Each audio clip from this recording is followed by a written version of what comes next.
ಮತ್ತೆ ಮಾತಾಡಿದ್ದಾರೆ ನೋಡಿ. ಇದನ್ನ ಎಲ್ಲವೂ ಕೂಡ ಈಗ ನಾನು ಕೂಡ ನನಗೂ ಮಾತಾಡಕ್ಕೆ ಹಚ್ಚಬೇಡಿ.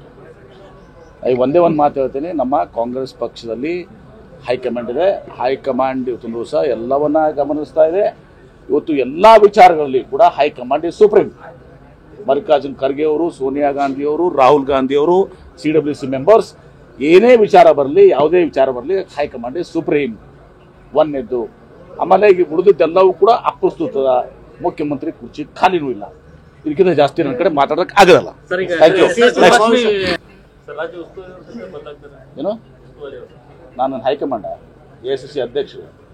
AICC ಅಧ್ಯಕ್ಷ ಕೇಳೋ ಪ್ರಶ್ನೆ ನಾನು ಕೇಳಿದ್ರೆ SC ಸಮಾವೇಶ ಮಾಡಲಿಕ್ಕೆ ಮುಂದಾಗಿದ್ದಾರೆ. ಅದು ನೋಡಿ, ಅದು SC ಸಮಾವೇಶ ಮಾಡೋದು, ಯಾವ ಸಮಾವೇಶ ಮಾಡೋದು ಅವೆಲ್ಲವೂ ಕೂಡ ತಪ್ಪಲ್ಲ.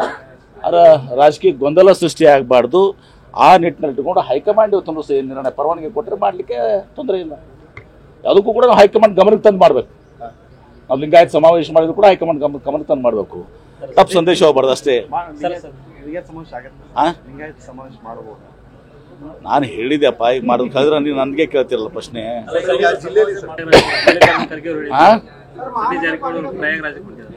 ನೋಡಿ ಯಾರ್ಯಾರ ನಂಬಿಕೆಗಳೇನಿದಾವು, ಆ ನಂಬಿಕೆಗಳಾದ್ದು ಹೋಗ್ಬೋದು. ಅವ್ರ ನಂಬಿಕೆಗಳ ಆಚರಣೆಗಳು.